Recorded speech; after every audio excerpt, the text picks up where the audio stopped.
తీరుపై ముఖ్యమంత్రి రేవంత్ రెడ్డి సీరియస్ గా స్పందించారు. గత బీఆర్ఎస్ ప్రభుత్వ హయాంలో 24 గంటల కరెంట్ ఇస్తామని మోసం చేశారని మండిపడ్డారు. రైతుల కరెంటు సప్లైపై లాగ్ బుక్స్ తో సహా తాము నిరూపించామంటూ తనతో పాటు కోమటిరెడ్డి వెంకటరెడ్డి, ఉత్తమ్, పొన్నం, జూపల్లి వ్యాఖ్యలకు బీఆర్ఎస్ నుంచి ఎలాంటి స్పందన లేదన్నారు. అయితే కాంగ్రెస్ అధికారంలోకి వచ్చాక 24 గంటల కరెంటును అందిస్తున్నామని నిరూపించడానికి తాము సిద్ధమని సీఎం సవాల్ విసిరారు.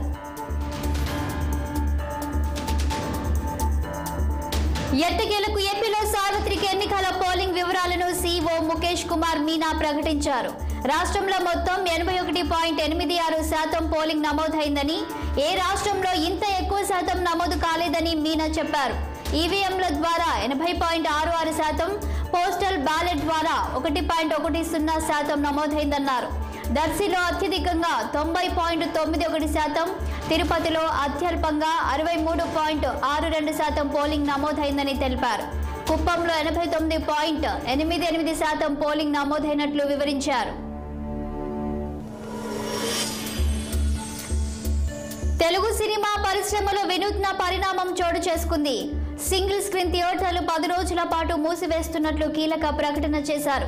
థియేటర్ల యాజమాన్యం ప్రస్తుతం విడుదలకు సినిమాలు లేకపోవడంతో థియేటర్లు నడపడం పెనుభారంగా మారిందని చెబుతున్నారు.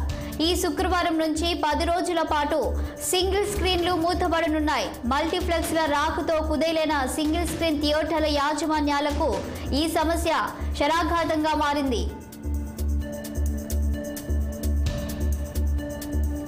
ఆంధ్రప్రదేశ్లోని కర్నూలు జిల్లా తుగ్గలిలోని జొన్నగిరి బంగారం గనిలో ఈ సంవత్సరం బంగారం ఉత్పత్తి కానుంది. మన దేశంలో ప్రైవేటు రంగంలో తొలి బంగారం గని ఇదే కావటం ప్రత్యేకత.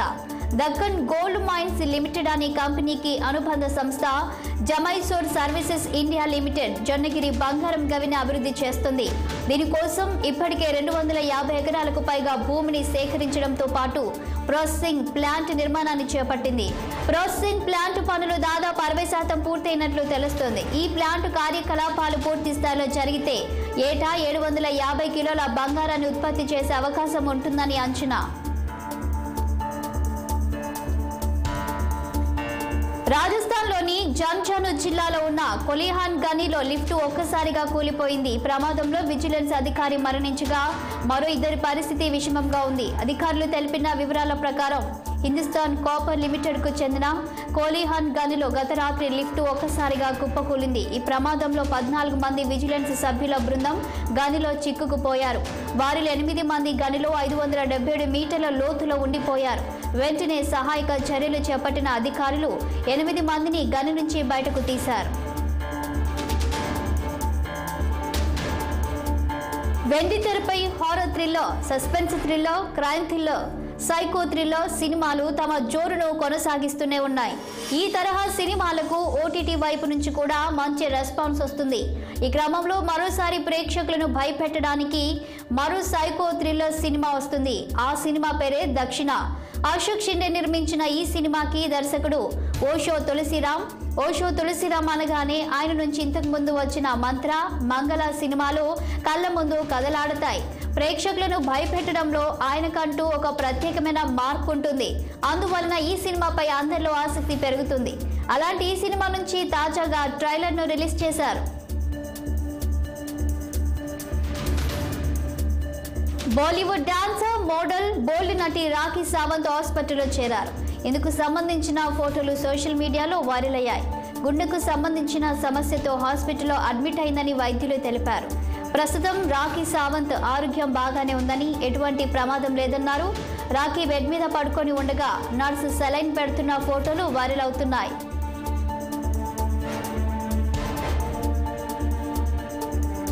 టీ, కాఫీలు పరిమితంగానే తాగాలని భారత వైద్య పరిశోధన మండలి తాజాగా సూచించింది.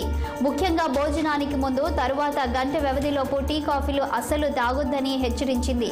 ఈ సమయాల్లో టీ, కాఫీలు తాగితే ఐరన్ లోపం తలెత్తుతుందని పేర్కొంది. టీ, కాఫీల్లోని కెఫిన్ మెదడుపై ప్రభావం చూపిస్తుంది. ఈ పానీయాలతో కొత్త ఉత్సాహం వచ్చినట్టు ఉంటుంది. అయితే రోజుకు కెఫిన్ 300 మిల్లీగ్రాములకు మించి తీసుకోకూడదు. ఐసీఎంఆర్ మార్గదర్శకాల ప్రకారం కప్పు కాఫీలో గరిష్టంగా 120 మిల్లీగ్రాముల కెఫిన్ ఉంటుంది. కప్పు టీలో 65 గ్రాముల కెఫిన్ ఉంటుందని స్పష్టం చేసింది. కాఫీ, టీలో టానిన్ అనే కాంపౌండ్ ఉంటుందని ఐసీఎంఆర్ పేర్కొంది. ఆహారంలోని ఐరన్ ను శరీరం గ్రహించకుండా ఇది అడ్డుపడుతుంది. హిమోగ్లోబిన్ తయారీకి కీలకమైన ఐరన్ లేమితో రక్తహీనత వస్తుందని వైద్యులు చెబుతున్నారు. ఏపీలో జరిగిన అసెంబ్లీ పార్లమెంట్ ఎన్నికల పోలింగ్ పై సీఎం జగన్ స్పందించారు. ఈ మేరకు ఆయన ఆసక్తికర ట్వీట్ చేశారు.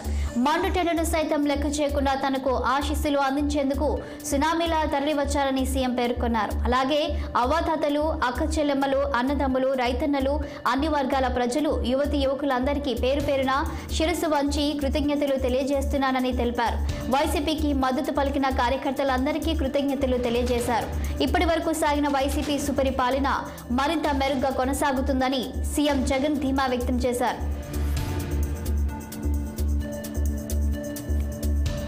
హైదరాబాద్ తెలంగాణ కేంద్రం తెలంగాణ వాసులకు చల్లని కబురును అందించింది.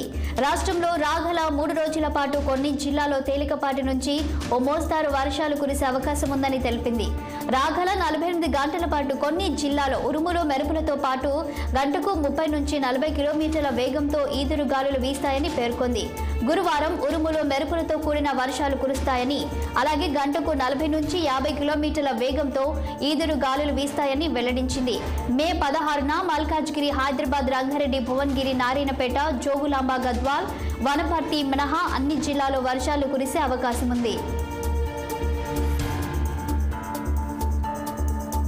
పార్లమెంట్ ఎన్నికల్లో బిజీగా క్యాంపెయిన్ చేసిన బండి సంజయ్ చిల్లయ్యారు. రిలాక్సేషన్ కొరకు అల్లుడితో షికార్లు చేశారు. పార్లమెంటుకు తిరిగి వెళ్తాననే భరోసాతో ఆయన ఐస్ క్రీం పార్లర్ చుట్టూ బండ్లపై రైరైమంటూ అల్లుడు శ్రీనిక్ బాబుతో కలిసి చెక్కలు కొట్టారు. ఎన్నికలకు ముందు ప్రచారంతో, ఎన్నికల అనంతరం సేద తీరుతూ సందడి చేశారు. ఎన్నికలు ఎండ హీట్ నుంచి సేద తీరుతూ కాలక్షేపం చేశారు.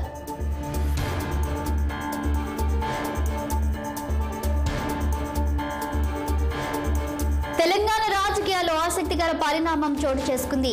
ఒకే విమానంలో మంత్రి పొంగులేటి, తాండూర్ బీఆర్ఎస్ మాజీ ఎమ్మెల్యే పైలట్ రోహిత్ రెడ్డి ప్రయాణించారు. పొంగులేటి వెనక సీట్లలోనే రోహిత్ రెడ్డి కూర్చున్నారు. వారు హైదరాబాద్ నుంచి ఇండిగో విమానంలో కొచ్చిన్ వెళ్లారు. మంత్రి పొంగులేటి వెంట ఖమ్మం జిల్లా ఎమ్మెల్యే, మాజీ ఎమ్మెల్యేలు ఉన్నారు. వారితో పాటు అదే విమానంలో పైలట్ రోహిత్ రెడ్డి వెళ్లడం చర్చనీయాంశమైంది. అయితే నేతలు ప్రయాణించిన విమానం సాంకేతిక లోపం కారణంగా ఆలస్యంగా బయలుదేరింది. టేకాఫ్ కోసం రన్వేపై ఫ్లైట్ నిలిచిపోవడంతో వారి ప్రయాణానికి ఆటంకం ఏర్పడింది.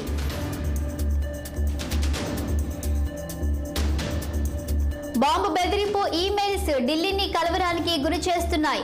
మొన్నటికి మొన్న ఎయిర్పోర్ట్, హాస్పిటల్స్, స్కూల్స్, తాజాగా తీహార్ జైలుకు ఇలా ఒకదాని తర్వాత ఒకదానికి బాంబు బెదిరింపు కాల్స్ వచ్చాయి. బాంబు పెట్టినట్లు ఈమెయిల్ రాగానే తీహార్ జైలు అధికారులు పోలీసులకు సమాచారం అందించారు. వెంటనే డాగ్ స్క్వాడ్తో చేరుకొని సోదాలు చేశారు. జైలు పరిసరాల్లో గానీ లోపల గానీ అనుమానాస్పద వస్తువేదీ కనిపించలేదని అధికారులు తెలిపారు. మంచు విష్ణు డ్రీమ్ ప్రాజెక్ట్ కన్నప్ప చిత్రం శరవేగంగా రూపుదిద్దుకుంటుంది. తాజాగా ఈ చిత్రం సెట్స్ పైకి ప్రభాస్ కూడా అడుగుపెట్టారు. కాగా కన్నప్ప నుంచి అందరూ ఎంతో ఆసక్తిగా ఎదురు చూస్తున్న టీజర్ విడుదలకు ముహూర్తం ఫిక్స్ అయింది. ప్రఖ్యాత కేన్స్ ఫిల్మ్ ఫెస్టివల్లో మే 20వ తేదీ సాయంత్రం 6 గంటలకు కన్నప్ప టీజర్ను లాంచ్ చేస్తున్నామని మంచు విష్ణు వెల్లడించారు. కన్నప్ప ప్రపంచంలోని విశేషాలను ఓ గ్లింప్స్ రూపంలో ప్రేక్షకులకు అందించడానికి ఉవ్విర్లూరుతున్నామని తెలిపారు. అవా ఎంటర్టైన్మెంట్ 24 ఫ్రేమ్స్ ఫ్యాక్టరీ బ్యానర్పై తెరకెక్కుతున్న కన్నప్ప చిత్రానికి ముఖేష్ కుమార్ సింగ్ దర్శకుడు. ఇందులో మోహన్ బాబు, శరత్ కుమార్, మోహన్ లాల్, అక్షయ్ కుమార్ తదితరులు కీలక పాత్రలో కనిపించనున్నారు. హైదరాబాద్లోని నెహ్రూ జూలాజికల్ పార్కులో అభిమన్యు అనే తెల్లపులి మృతి చెందింది. ఏడాది కాలంగా అనారోగ్యంతో బాధపడుతున్న తెల్లపులి చికిత్స పొందుతూ చనిపోయింది. తెల్లపులి వయసు 9 సంవత్సరాలు కాగా నెహ్రూ జూలాజికల్ పార్కులోనే జన్మించింది. గత ఏడాది నుంచి మూత్రపిండాల వ్యాధితో బాధపడుతున్న తెల్లపులి నిన్న తుది శ్వాస విడిచింది. హైదరాబాద్లోని వీబీఆర్ఐ, సివిఎస్సి వెటర్నరీ నిపుణుల సమక్షంలో పోస్ట్ మార్టం నిర్వహించి పులికి అంత్యక్రియలు నిర్వహించారు. పులి మృతి పట్ల జూ అధికారులు, కార్మికులు తీవ్ర సంతాపం వ్యక్తం చేశారు.